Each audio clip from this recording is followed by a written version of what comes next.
Now, the plan is to live trade. I always like to live trade because, I can barely put two sentences together. But if the markets are moving, I can make stuff up as we go. All right. The internet is not so hot. I mean, it's coming and going. I'm long gold. I have no idea where gold's at. Does anybody have an accurate quote on where gold's at? One of the trades that I'm going to teach you, I think the subject of this talk is 3 of my favorite trades. I'm going to teach you one trade that I've made most of my money in the past 18 months with. It's called a good night gold trade.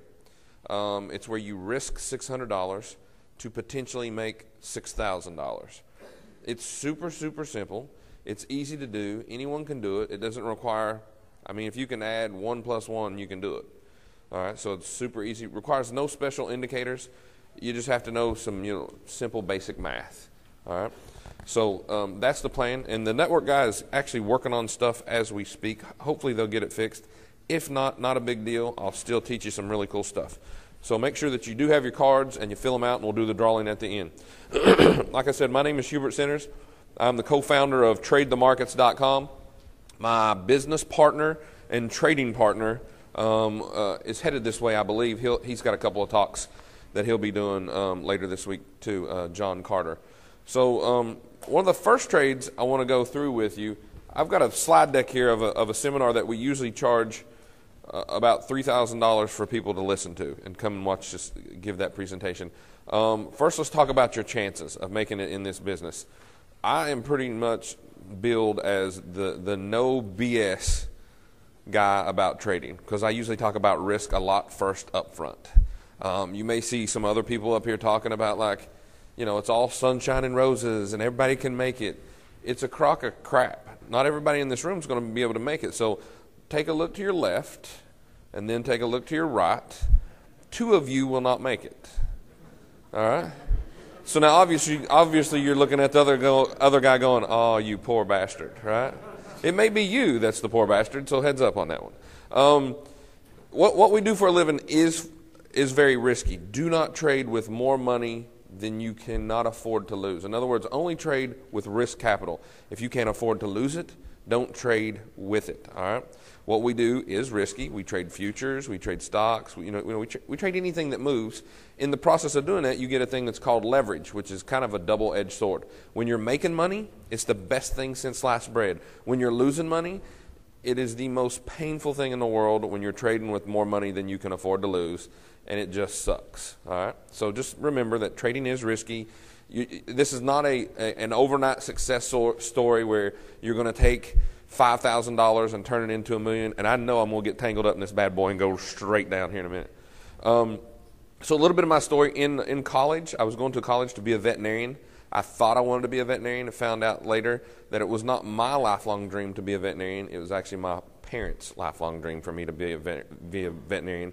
And I kind of figured it out 2 different stages in my life. As I was riding around with veterinarians, you have to, in order to get into vet school, you have to volunteer with a lot of veterinarians, all right? And that just means you get to be their free labor for years and listen to all their stories and watch them do cool stuff. In the process of doing that, I rode around with a lot of veterinarians, and the one guy that I put a ton of years in, his name was Dr. John Moran, and he was kind of sadistic. We would drive around in the countryside because he was a large animal veterinarian, and during the winter, he would make me roll my window down and go, might as well get used to the cold now. And I'll be like, that makes no sense at all. We're going to be out in the cold for hours. Why can't we be warm in the truck? So as he's driving down the road, I noticed there was something wrong with his thumb. And I'm like, Doc, what's wrong with your thumb? He's like, boy, that's not my thumb, that's my toe. And I'm like, okay, what's the story behind the toe on your hand? He's like, well, there was this heifer in a field. She swallowed an apple, and she was choking to death. He said, so what I did is I stuck my arm down her throat, and as I was pulling the apple back up, she bit my thumb off. I'm like, well, I've just killed the cow. Get the thumb back. He's like, I didn't feel like doing that. He's like, so they have this procedure where they amputate your big toe and put it on your thumb. And I'm like, so the second thing I thought, I was like, well, no, he doesn't even bite his toe when he bites his nail. That's a little gross. And then I was riding around with his partner, which is Dr. Phil Sims. Oddly enough, he had the same thing. And I'm like, this profession has some inherent risks that I did not know about. Evidently, I'm going to lose a thumb. And I was like, let me guess, a cow bit your thumb off. He's like, no, that's craziness. I'm like, okay, how'd you lose yours? He's like, I was tying up a heifer, and we were doing some checks on her, tied her up to a post, and the rope got tied around my thumb and zipped my thumb off. I'm like, I'm definitely going to lose a thumb. That's all there is to it. So that was the first kink in the armor. I'm like, this veterinarian stuff is not as sexy as what I thought it was. The second piece was, does anybody know how to pregnancy check a cow? It's a really interesting procedure where you put a half a body condom on your arm up to your shoulder. And then there's a reason why you pregnancy check a cow for a farmer is so that they can know how far along she is, if she's in milk production or if you're taking her to slaughter to the feed house. So what you do is you insert this, they call it a sleeve. It's actually a half a body condom is all it is. And then you lube your arm up and you stick your arm all the way up to your shoulder in a cow's rear end. That's how you do it. And then you feel and you palpate how big the calf is in there. And you can tell her, all right, 3 months, 6 months, 9 months, and they can take her out of circulation. So as I'm doing this, we're checking 100 head of cattle like this to let a veterinarian know. And you just, all right, next, next, you do that. I'm looking at the other veterinarian that's here, and he goes, son, why do you want to be a veterinarian? I'm like, well, obviously, you guys make a ton of money. You do what you want to. You come and go. You have no bosses. And as I've got my arm up a cow's rear end sitting here trying to feel for the calf, he goes, dude, I'm still paying off my student loan, and all these farmers are my bosses. I'm like, that's it. I'm out of here. And I quit college. And I started a little fleet maintenance business where I was doing quick lubes on site for companies where it was a quick lube on wheels. And I figured out fairly quickly that if people think you're a mechanic, like if they know you know how to change oil in a vehicle, they think you're a mechanic. I wasn't. So what I would do is I'd sublet or I'd middleman markup mechanical work. So I worked a deal with a transmission shop where they would do the work on the vehicles. I would just transport them back and forth if they need major mechanical issues, and then they would send me a bill and I'd pay the difference. So one day I walked in, and the guy that owned the chain of transmission shops, his name was David. He's like, come on back here, we can settle up on these invoices that you owe me money for, and you can watch me trade. And I'm like, all right, what are you trading? And I walked around the corner, and he's got these two 21-inch cathode ray tubes back in the days, which were basically just big heaters. And he was looking at 400 equities, and he had the bid, the last, the ask, and the net. And he was just sitting there watching 400 equities. It looked like he was decoding something, and I was just fascinated. So we had lunch, and I sat down next to him. He didn't have a chair in there, so I flipped up the trash can that was beside his desk and sat next to him on an upside-down trash can. And I watched him make about $32,000 in 18 minutes. And I was hooked like a heroin junkie. I mean, I was like, how in the love of God did you do that? Do you do it every day? And he's like, no, I don't make money every day, but I do trade almost every day. And I'm like, what time's lunch tomorrow? Can I come back? He's like, yeah, come on back. Long story short, I end up sitting next to the guy for about 2 or 3 weeks before he looks at me and goes, son, I guess we should buy you a chair. I'm like, I'm going to need a chair, a computer, a desk. I'm never leaving until I figure out what you're doing, because you're making more money in a couple of days than I make in 5 or 6 months. I'm ready to go. I ended up doing an old school apprenticeship with this guy for 18 months before I placed my own trade, and which just means he would yell out orders at me and cuss at me, and I would do what he said. All right. So in the process, I picked up some really good habits. I also picked up some really bad habits where I didn't use stops. I would go all in everything. If they would give me 100% margin or 10,000% margin, I'd take it. He was kind of a cowboy. He was like, he had balls the size of church bells, in other words. He would just go all in. I mean, it was all in and all out. So in the process of doing that, he was trying to get me to man up and trade my own account. So as he was on a deer hunting trip, he would call me from the road and he'd be like, how are the accounts? You're managing the accounts. How much money have you made today? And on one deer trip, he would call and I'd be like, I'm up 80 grand. I'm doing fine. I've made us $80,000 today. And he's like, oh, no. You haven't made us $80,000. You made me $80,000. And I was like, you son of a gun. You're right, because I got zero cut of the profits. But I also didn't have to take any of the risk of the gains. He was just teaching me what he was doing for a living. So he's like, you need to just man up, take some money, and start trading it yourself. So at that point, I'd kind of let my fleet maintenance company kind of run into the ground. I ultimately sold it off to Valvoline, which Valvoline then ultimately ran it into the ground. But in the process, I scrounged up about $5,000, and in my first trade, quadrupled the account. So I went from 5,000 to like 20,000. I'm like, I am the man. All this hard work that I've done is paying off. I've took 5,000 and turned it into 20. This is awesome. Anybody want to know how the story ends on the second trade? You probably know because you've probably done the same thing I did. So I was in the second trade as I was sitting here high-fiving myself. You're the man. Yes, I'm a trading god. So in the second trade, interesting thing happened. This is where the stock was trading. I enter it, and it immediately goes higher, and I'm like, oh, I'm gonna triple this bad boy again. Piece of cake. Now, interesting thing happened. It went up, and then it went down. And then my stop was here. Does anybody know what a GTC order is? It stands for good till cancel. Does anybody really know what it means? Good till close. Because when that price action gets close, you just wimp out and go, oh no, right? And you move it, right? Anybody ever move a stop? You are all lying. I know you have.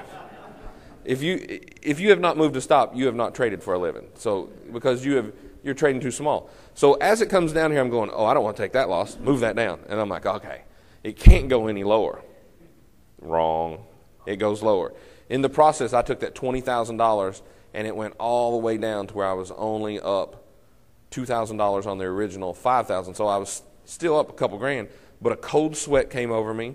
I felt nauseous. I go to the bathroom and I throw up. So I physically threw up over losing about $15,000 to $20,000. In walks David and he goes, what's wrong, Susie? You having a bad day? And I'm like, well, what gave it away? You know, me throwing up in the sink or what? What's the deal? So he's like, get back in there and make it back. So I've been trading ever since. We actually got into the education business as an accident. We were doing some work with a hedge fund in New York called Pally Capital in New York. I don't even know if they're around anymore. And the Chicago Board of Trade, which used to be the Chicago Board of Trade, which is now CME Group, came and saw us that we were working with Pally. And at that time, we were trading the Dow E-mini, which I still trade today because I get really super cheap commissions where I'm a seat holder on the Chicago Board of Trade. And they're like, do you guys mind walking, traveling around to these traders' expos and teaching people what you guys do for a living? We're like, we're kind of busy doing our own thing. Thanks, but no thanks. They check us out, and they make the offer again, and we're like, all right, we'll give it a shot. We didn't know that you were not supposed to really trade live at these gigs. We didn't know that most people at conferences and stuff use PowerPoint, which if I had live stuff, we'd trade live, and hopefully it'll... Are you the internet guy? No, not the internet guy. So if we get live data feeds, I'll trade live for you. So we kind of got bum rushed or mauled by 400 or 500 people at a time going, how'd you know how to do that? And in most cases when we're trading at trade shows, we usually make money about 80% of the time and only lose it about 20 or 30% of the time. So it's probably a combination of luck and skill. But the people really respected that we were trading live in front of people. All right, so I'm long gold right now, and this is the profit I have since I went to bed last night. So we're up about $1,320, so $1,320. So I want to show you this trade first. All right, I'll share this one with you first. It's one of the most powerful trades that I can teach you that requires zero skill. All right. So anyway, that's how we kind of got into the educational game. And now what we do is we do a mix of we still trade and we still teach people how to do what we do for a living. All right. Do we make money every day? Anybody want to guess? Answer is no. Do we make money every week? No. Every month? No. Every year? No. Our goal in life is to make more money than we lose. Sometimes it works out like gangbusters. Some days it works in the opposite direction and it sucks. Okay? So same thing on the risk. All right? So the first thing I'm going to do is I'm going to use TradeStation because TradeStation is one of the main brokers that I use for this trade. The reason I do it is because it makes it super simple, easy. I don't have to worry about anything. The first rule you want to know is where gold closes at for the COMEX pit session. So that's at 1:30 p.m. East Coast time. Everybody say it, 1:30 p.m. East Coast time. Everybody say it or I'm not talking again. All right, the reason I say that is because I'll do this talk and I will get 300 questions like, was that East Coast or West Coast time? Is that so 1:30 p.m. East Coast time is when the COMEX pit session closes. All right, you want to write down what that price is at that time. All right, so that's the first rule. There's only 3 rules to this trade. That's the first one. Where does gold close at 1:30 p.m. East Coast time? Now, I know that it closed $21.50 lower than it is right now because that's how TradeStation does their settlement on this, okay, for their net change on gold. All right. The second rule you want to know is gold in an uptrend or a downtrend? All right, so what we need to do is we need to look at a daily chart of gold really quickly here. Now, oddly enough, gold is still, it was until about 4 days ago, it was in a real good downtrend. Does everybody agree? All right. And what I do is on the time frame, I look back at gold, and over the past 2 or 3 weeks, I want to know, is it trending up or is it trending down? If it's trending up, I want to focus on the long side. If it's trending down, I want to focus on the short side. So let me zoom in here, and I will get rid of a lot of these indicators. So we'll just focus just purely on price, because a lot of times indicators can be more of a nuisance than a help. Format analysis, status. All right, so now we're just looking at a raw picture of price action. So this is today, yesterday, day before yesterday, day before that. So that's a big move in gold. So on that bar, gold told you that it was going down, and it changed its mind, and it now decides it wants to go up. So the first rule is where did it close at 1:30? Second rule, is it in an uptrend or a downtrend? Now here's the easy part. At 11:30 p.m. East Coast time at night, okay, so almost midnight. At 11:30, if gold is in an uptrend, okay, and if it's up more than 3 points from what? From the 1:30 settlement price, you're going to go long gold, okay? If it's in an uptrend, which we are. And last night, it was up about 8 points before I went to bed. So it was up more than 3. Now, there's a sweet spot in the trade. You want it to be up more than 3, but you don't want it to be up more than, say, 15. The reason you don't want it to be up more than 15 or 20 is because the average true range of gold right now is about 25 points. So if you're already up 15, and if I'm risking 6, I don't have a good risk to reward ratio. All right. Here are the stops and the targets for this trade. You're going to risk 6 points, so per contract, so that's $600 per contract. So we're going to risk 600 to potentially make 6,000. All right. You can decide to cut it loose early if you want. I try my best to try to hold it all the way through. All right. Now there is a sweet spot for the trade. Sweet spot for the trade is risk 6 points, which is $600, to make 1,800. Okay, and that works out pretty good. Now, the success ratio for this trade, oh my God, is not 92%, like a lot of people will bullshit you on. All right, it's only about 30 or 40%. All right, but you only have to be right 1 out of 10 times for this thing to break even. Anything above 1 out of 10 times, you're going to be in the money. The sucky thing about that is, what if you have to go through 10 trades before you find that first one winner, right? So that is the sucky thing about the strategy. But it only has to work 1 out of 10 times, and on average, it works about 3 to 4 times out of 10. So in other words, I'll lose 600, lose 600, lose 600, and then boom, make 6,000. All right. There are some decision points along the way. If you don't feel like you're confident enough to hold it for the whole $6,000, then make a decision to keep it or cut it loose every 20 points, because gold averages 20 to 25 points a day. So on average, I'm usually in this trade anywhere from 3 days to 3 weeks. It just kind of depends on what's going on in gold at the time. Now, what do you do if, let's talk about drawdowns. What do you do if you do the trade like I did the night before last and it doesn't work? Well, I'm willing to do the trade 3 times in a row, loser, loser, loser, before I go, okay, gold's just messed up here. Let me kind of reassess and see what's up with it. So I'll give it 3 strikes at the bat before I hang it up and go, okay, I'm going to wait a couple of days until gold makes its mind up. All right. So the night before last, it got me, and the night before that, it did not qualify. But last night, it actually worked. So when I went to bed, it was up 8 points. It fulfilled the criteria, and now you can see we've We've given about a point back. You can see the entry last night was, where was the entry at? Entry was 1625.60 was the entry. And down here with Trade Station, down here's the stop. So you can see I'm risking 600. Now it'll take us a day and a half to scroll all the way up here to see, well, maybe not. I'm getting close. All right, so there's the target. Okay? And Trade Station is really powerful. It'll just go ahead and set up everything for you so that you've got a stop placed and a target placed at the same time. All right? Any questions on good night gold trade?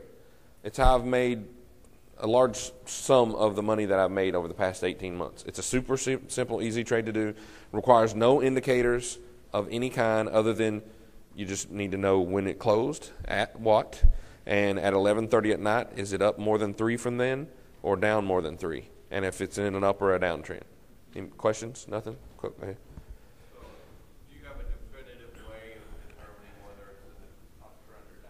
I do. It's a mathematical formulation. What I do is I go like this. I look at the chart and go, that's an uptrend. That's how I do it. No, I just look at the chart and go, it's either up or down.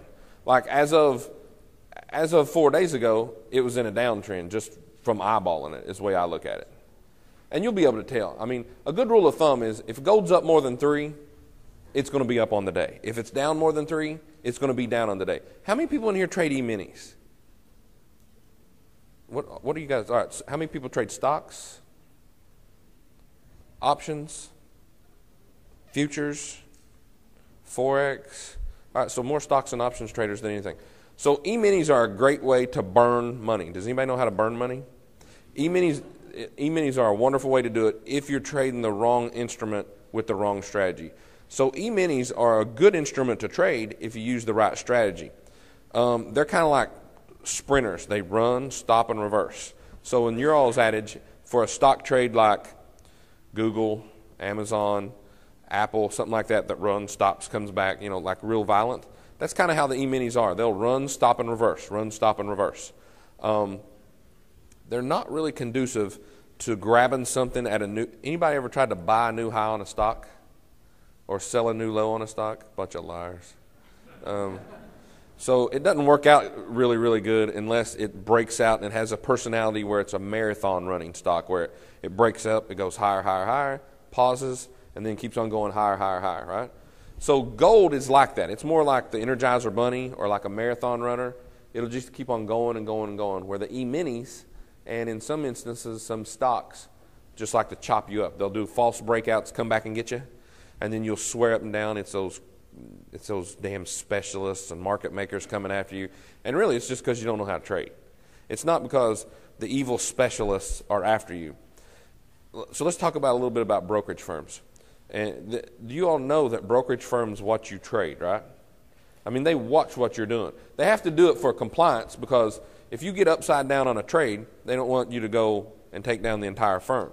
So what they do is they have risk management in place, and they're sitting there going, so give me, all right, Roger. We'll say Roger's trading, all right? So Roger's long 3,000 shares of Google, all right? And then all of a sudden it goes to his stop, and then Roger moves his stop. And they're going, oh, watch Roger here. Roger moved his stop again. Look here. Oh, Roger's getting ready to add more. Look here. Beep, beep. They can actually see exactly what you're doing. So the next time you start doing some crazy stuff that because you're a hermit and you think you're the only one behind that screen, and you're going, nobody will know. Somebody else knows. So it may keep you from doing some irrational behavior of adding to stuff, not using stop losses, jumping out because you're scared. Somebody is watching you somewhere. They're not trading against you. That's illegal. They'll go to prison for that, or at least get fined, I guess. It depends on if they get caught, I guess. But that's one of the things that you should consider, because most of the trading that goes on, like how to profitably trade, 90% of it's a head game, and the other 10% resides between the 6 inches between your ears. All the technical analysis and all the other stuff, you can probably be taught that stuff in 4 hours by somebody that knows what they're doing. Then it just comes down to just good old-fashioned experience of getting your teeth kicked in enough times to know, like, hey, that's a bad idea. All right? So any other questions on good night gold? Yes. You said about risking 600. Is that something that you do with a futures? Is that a futures? That's with the futures contract. That's with the big GC contract. That thing is $100 a point. So every time it ticks up, so if it goes from $1,637.60 to $1,638, that would be 3 ticks. All right, that would be $30. So every time it moves 10 cents, it's $10. All right. Now you can do the same thing with GLD, which is a gold ETF. You just can't trade it at 11:30 at night because it's closed. So what you're going to have to do is figure out if it's up or down at 1:30. And now gold only is down for 45 minutes. It shuts down at 5:15 and reopens up at 6 o'clock. When does GLD close? Does anybody know? I don't trade a lot of 4:15. So you're going to have 4 o'clock. So you're going to have to execute that trade at 4. I've traded it after hours. Does it trade after hours? For a few hours, I don't know exactly. I mean, so you can modify it to work for you. All right. Any other? This is a futures contract. Yes, this is a futures contract. So on this, how many points are you looking at to get up to 6,000? All right, so if I'm risking 6 points, that's 6 points. So for 6,000 points, I want to make 60 points. So if the thing runs, 20 to 25 points a day, let's just say 20, it'd be 20, 40, 60. In about 3 days, I should know, I should be getting close to my $6,000 profit if gold's cooperating. If it continues to rise or drop in my favor. If it's going to be sloppy and choppy, it might take 2 or 3 weeks. So yeah. So you said $1,800 was a sweet spot. I Mm-hmm. mean, if you were to take off your profit, would you think you'd win about 80% of the time? I don't know if it would be 80% of the time. And so there's nothing that's really that good. Most of the professional traders that I know, most of us are only about 50% correct on what we do. So if you ever hear anybody, I mean, I've got some trades that have a higher percentage win success rate, but it also depends on what's going on at this particular time. Like, it's 82% right now. In 3 weeks, that thing can drop to like 22%. All right, so anytime that you hear, well, this thing works 98% of the time, put your hand on your wallet and walk out of the room. Because just because it's working now does not mean it's going to work for the next 2 days or the next 2 years. Any more questions? Good night. Mm-hmm. All right, so the question is, if you can't hear the question on the recording, so you have a 6-point stop loss, but do you also have a time loss? So in other words, if your stop is not hit and your target is not hit, do you have a time loss? I do not. I just stay in it until either the stop is hit or until the target is hit, is how I do it. I'm not saying that's right or wrong. I'm just saying that's how I do it. You may want to jump out. Usually, does anybody else in here suffer from premature profit taking? Does anybody know what it is? You can't cure it with a pill, oddly enough. I wish you could. I'd make $1 million like that. And I did a joke. Like we put out these free videos that trade the markets. And I kind of got a weird sense of humor. So I made a joke about, do you suffer from premature profit taking? And I was trying to make it like an erectile dysfunction. And I thought it was funny. All right. Some of the females on the newsletter list did not think it was funny. But anyway, premature profit taking is where as soon as you're up a couple $100, you want to take it and get out of Dodge, right? Because you're like, I want to take that money because now I'm up a couple $100, or I'm up a couple thousand, or I'm up 10 or 20,000. I'm gonna go ahead and take it. Do you know why you do that?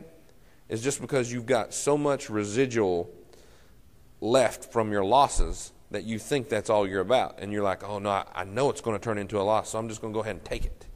And then what happens after you take it? Does it go higher or lower? It only goes higher by about 1,000 points, right? And you're sitting there kicking yourself going, my God, why didn't I stay? So try to, if you can, try to develop up a business plan or a trading plan and try to get yourself to stick to it as much as possible. All right? So there's another trade that I want to talk to you about. It's about trading gaps. Stan, what time do I leave? What time am I done? 9:15. Okay, I got time. So there's another trade. It's called gaps.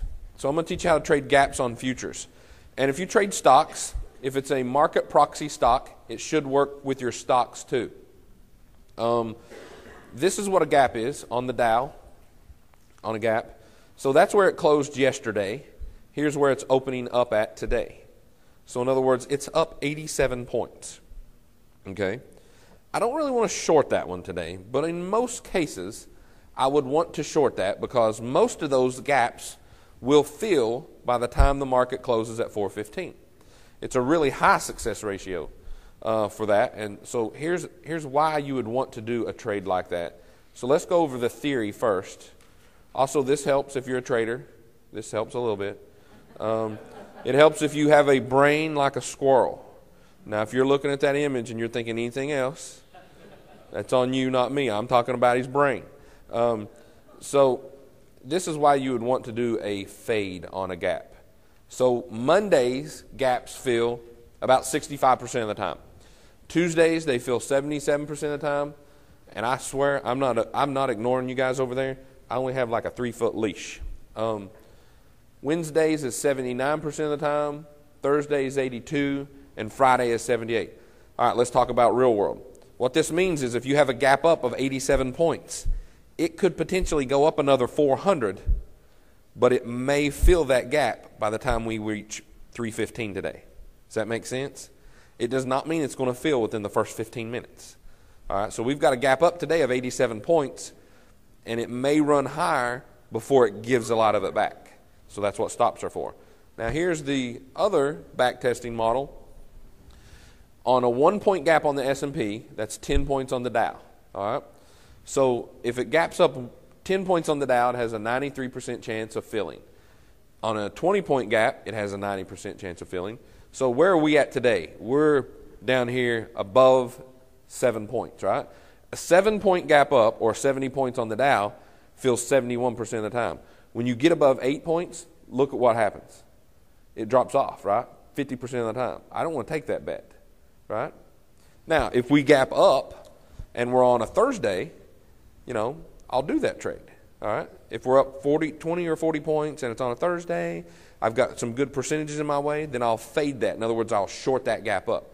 You also want to take into effect, is the market in an uptrend or a downtrend? And right now, what are we in? Down with bounces. So which one do you think is going to fill more often right now? Down gaps or up gaps? Ups. Ups because we're in a downtrend. So if we gap up, that's going to be a gift, all right?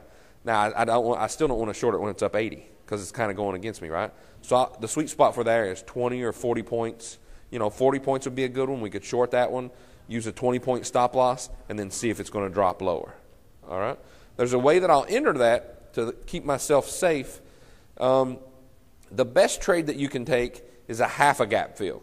So in other words, if we're looking at a half a gap fill, half of this range, there should be a drawing tool, but I can't find it. Half of this range is going to fill about 80% of the time, 82% of the time. All right? A full gap fill is going to depend on how many points it is and what day of the week it is. Now there's going to be some information that you need to know about, and these are the numbers that you need to know. All right. Options expiration drops 2% from a 78% gap fill to 76%. Monday after options expiration drops 13% from 65 to 52%. Heads up, I use a lot of numbers just because I'm dyslexic and I can't spell, so numbers are easier for me. But trading is just a pure numbers game. Numbers and emotion. You may have, we probably have several millionaires. We may even have a couple billionaire demo traders in here, all right? You can't really cash that. Has anybody ever tried to take your demo account down to the bank and go, I just like to go ahead and pay the mortgage off? They won't actually take that stuff. Demo accounts are really good for theory. They're not really good for like how you're going to act in a real world situation when your hard-earned money is on the line. So demo accounts are good for like teaching you how to hit the right buttons, like this is a buy sell, this is a trailing stop, this is a market order, a limit order. They're good for that, but they're not really good for like teaching you how to trade, all right? Because they don't have what this thing, and this is a really technical term, it's called the pucker factor. Does everybody know what the pucker factor is? It's about how tight your rear end will squeeze when you have money on the line. So when you have a demo account, you're like, oh, I'll just do this, do that, la, la, la. Then when you put real money on the line, you go, and you freak out a little bit, right? So just be aware of the demo and the pucker factor. So here's a slide that's got numbers that decrease the chances of a gap fill. There's a really easy way to look for an entry on a gap fill. So on a gap down situation, what I'm looking for at the open is I'm looking for 2 blue TTM bars in the opposite direction. So if we're gapping down, I want to wait until 2 bars turn blue for me on this TTM trend. 2 50-tick bars. Once that happens, I can then go long. All right. Same exact situation would be for today. If I'm gapping up, I want to wait until 2 of these bars are red. Okay. Here's all this little indicator's doing. So on the left-hand side is a candlestick chart. On the right-hand side is the TTM trend. And all it's doing is it's just a easier, simplified version of gauging an uptrend or a downtrend is all it's doing. Nothing more, nothing less. Here's how this indicator is calculated. It looks back 6 bars. So it goes back 1, 2, 3, 4, 5, 6. And it gives you the 50% average true range of those previous 6 bars. And it draws a line. All right. If a bar closes above that line, it goes, hey, I'm changing direction. Of the previous average true range of the previous 6 bars, if it closes above 50%, my direction in the market is changing. So you want to have a heads up. So it'll go from red to blue. Now in my case, I want to have 2 of those. Okay? 2 in a row. So if I'm going down, I want blue, blue. If I'm going up, I want red, red. This is the code. It's our modified version of a Heikinashi or Heikinashi, however you want to pronounce it. It's a Japanese form of charting methodology, and here it is. You can probably search TradeStation's Easy Language Forum and find something close to it. They're really good about that. If anybody wants these slides, how are we going to get those? Support? Email support@tradethemarkets.com. Support@tradethemarkets.com. All right, so let's go through a potential gap trade. So let's talk about, all right, so this is going to happen a lot. And I like live trading as opposed to PowerPoint. So number 1, what is today? What is the day? The 6th. Is it Wednesday? All right, so Wednesday, let's see how many, all right, let's take a look at the percentages. So on Wednesday, gaps fill about 79% of the time. We're going to pretend it was an 80-point gap. We only have a 54% shot of that working. I'm not doing it. You could do it with your money, but I'm not doing it with mine. All right. Now, if it would have been a 4-point gap, I'd been all over it. All right. If it's 3-point or 40 points, 30 points, 20 points, 10 points, all over it. Even if it would have been a 60-point gap, all over it. Gets above 70 points, you got to be a little careful. All right. So that's one of the reasons we're not going to do that one. But let's pretend that we were going to do it. Here's how we would do it. At the open, at 9:30, we're going to back up just a little bit here so that you actually know exactly how to do this trade. There's 9:29, so here's 9:30. So I would have to wait until I had 1 red bar, 2 red bars. So there's red, red. Does everybody understand? That's what I wait for. So if it would have been a gap up of 40 points, and at the open I had red bar, I would then short that. Same thing if it was a gap down of 40 points, I'd wait for blue bar, and then I would just go long. Now, I use a 20-point stop loss, and I scale out of the thing about every 10 points. All right. Now, my commissions are cheaper than yours just because I get professional courtesy because I have a seat on the Chicago Board of Trade. You can get one too. There's nothing magical about it. I have mine through TradeStation. I just link it up. And I just tell them, like, hey, here's my number. Now knock my commissions down. It doesn't take any money out of TradeStation's mouth at all or out of their hand. It's just you just lease a seat on the Dow. It's called an IDEM seat lease. It costs $2,000 up front, and then it lowers your commission almost in half. It knocks it down about $1.75. So for futures, it's going to cost you about $5 to go in and out of a trade. Okay, for a round turn. Okay, all right. So TradeStation will help you set it up, and they'll also hook it up to your account. It's super, super easy. It'll save you a lot of money. It's not hard to do. As long as you're not a terrorist, you will qualify. okay? And what it happens is it lowers your commission by about $1.75, and it only costs like $80 a month to do it. Yeah, after you pay your one-time application fee to the Chicago Board of Trade. So any questions on gap trading? Now, gap trading will actually work on equities. So there were a lot of equity traders in here. It'll work on equities too, up and down, if they are a broad market stock. Like, it's not going to work on something that does not move with the Dow or the S&P or the NASDAQ.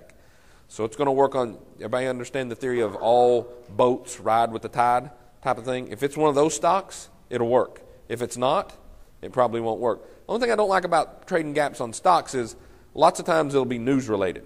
It'll be like the CEO ran off with the accountant or something like that. And you're like, well, why is the gap down 200 points? Oh, because they have two CEOs and they've lost their minds. So that's the second tactic. So let's see here. What else can we talk about as my money is evaporating?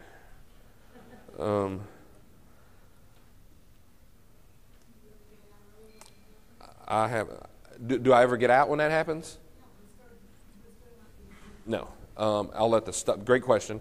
What question is, do you ever get out when that happens? Like when we started, we were up $1,300, right? Now we're up. What are we up? We're up 1,000. So we've given back about $300. I won't. I'll let it come all the way against me and lose $600 on the trade, because I'm trying to hold it on. I'm trying to hold on to it until it goes up at least 20 to decide, all right, I'm going to cut it loose. And then once it gets up 20 points, I'll decide I'm either going to keep it or I'm going to cut it loose. Then when it's up 40, I'll decide keep it or cut it loose. I don't really suffer from jumping out of it too early. I usually suffer from staying a little bit too long.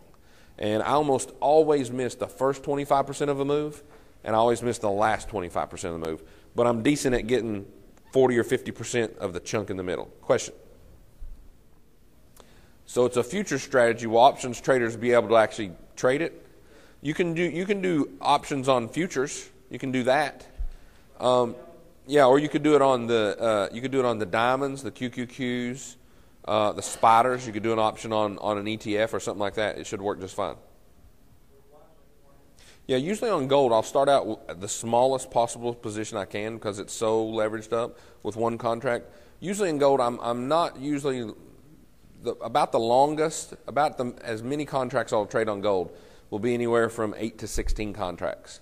So yeah, if I start out with like 4 or 5 or 6 or 8 or 10, yes, when I get to 20 points, I'll peel off half. And when I get that plus 40 points, I'll peel off a quarter. So I always go all in and then go out half, quarter. And I try to hold on to the last quarter as long as I possibly can. In other words, I reward myself for doing the trade mechanically correct for the first 3 quarters of it, and then the last quarter I'm just swinging for the fences. I'm just trying to see how long I can actually hold on to it. That's what I'll do. I don't. So follow-up question is, once you take some of your profit after you've scaled out, will you move your stop up? No, I don't. I'm not saying it's right. I'm not saying it's wrong. Just for me personally, I don't do it. I keep the same stop because it's kind of like this cord that I'm dangled around here. This thing is so tight, I can only go about this far before it starts tangling up around me. If I move my stop tighter, what's going to happen? I'm going to get tangled up in it. It's going to take me out of the trade. If I give it a little bit more room, I can walk around and I can go up and down, right? I can still get tangled up, obviously. So I can still move around a little bit more, and that way the market, I can move with the gyrations of the market, still be in it, and if I've got the direction right, I'll be rewarded. So I don't tighten up the stops too tight. And there's kind of a science, kind of an art to it. So what I've come up with is I'll just leave my original stop, and I'll just decide, keep it or cut it loose, keep it or cut it loose. Now, if you make like 200 points on something, there's nothing wrong with moving it into the profit. There's no sense in letting it come all the way 200 or 20 points all the way back against you just because you're stubborn, right? So, all right, so I've got enough time to teach one more strategy. I can teach you either a swing trading strategy on stocks, or I can teach you an intraday strategy for stocks and futures. Which one do you guys want? So that sounds like So all right, so swing trade, hold your hand up. All right, intraday trade. So great. Half of you want one, half of you want the other. Yeah. That's awesome. All right, so interesting. Let's do this. Okay.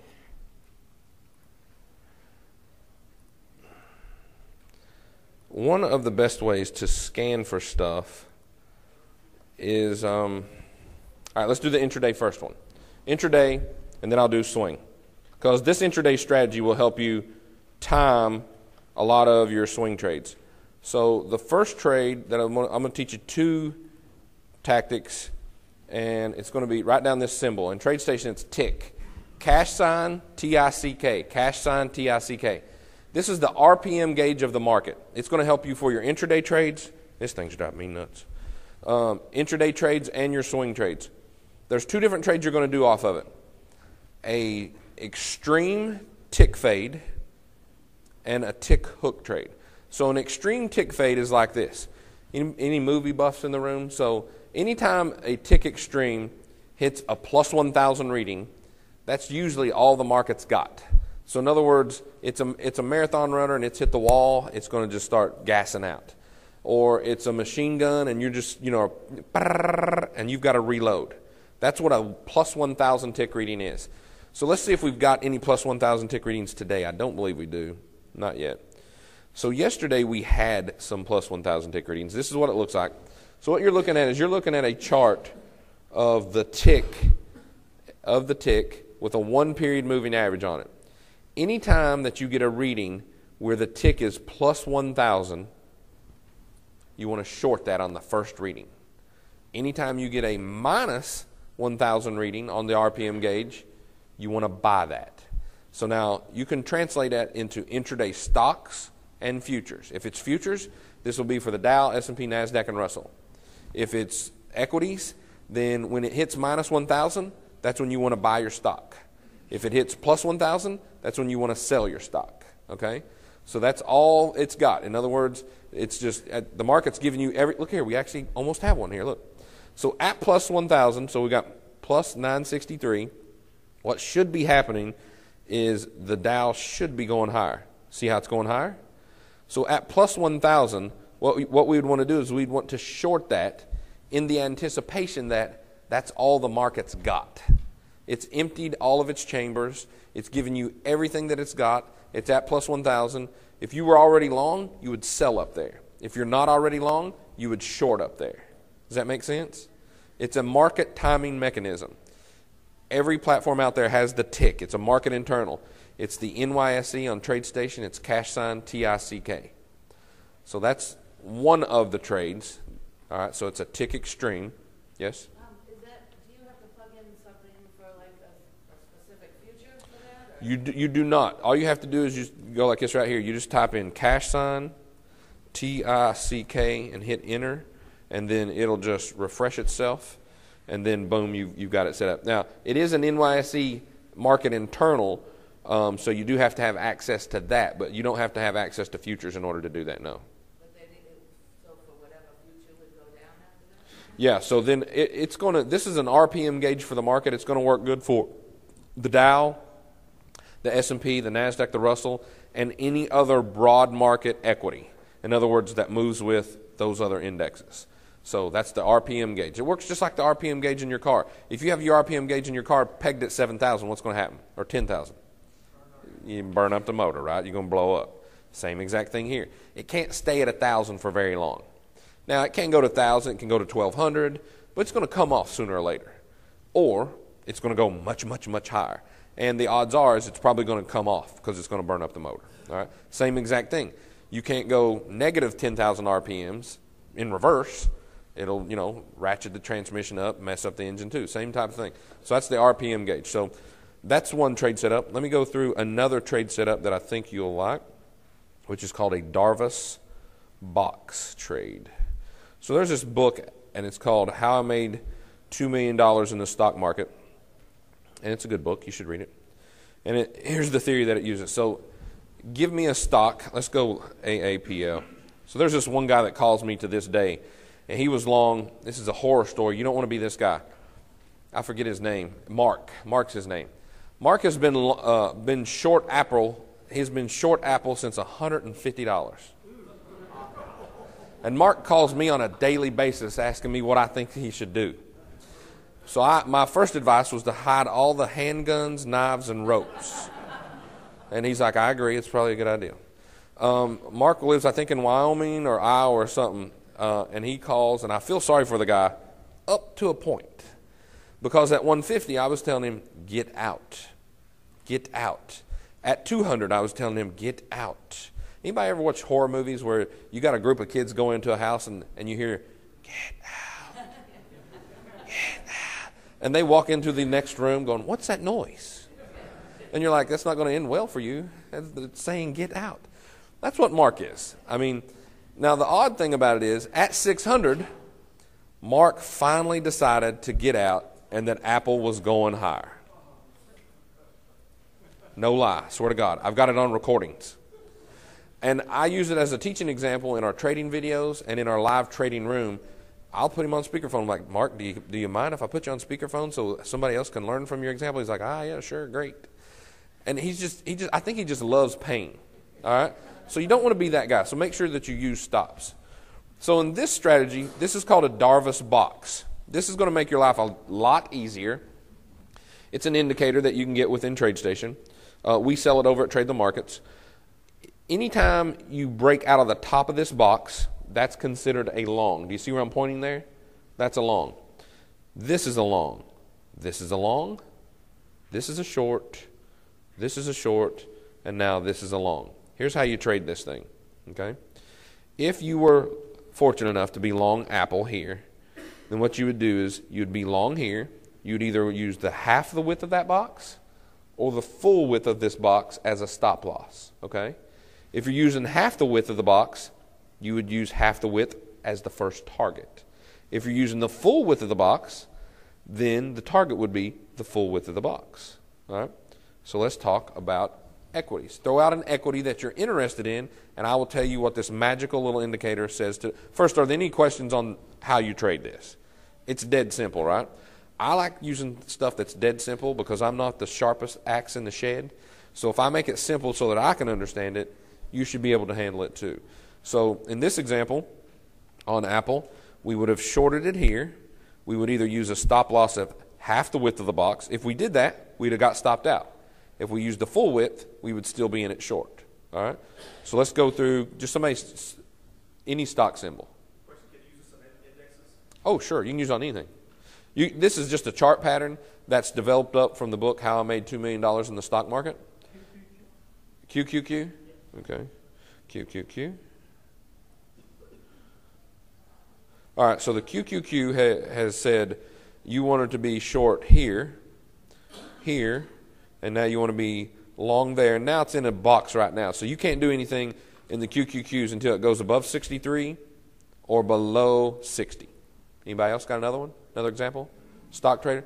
Give me something that you're in that you're just hating. SHW. So Sherwin-Williams actually looks pretty good.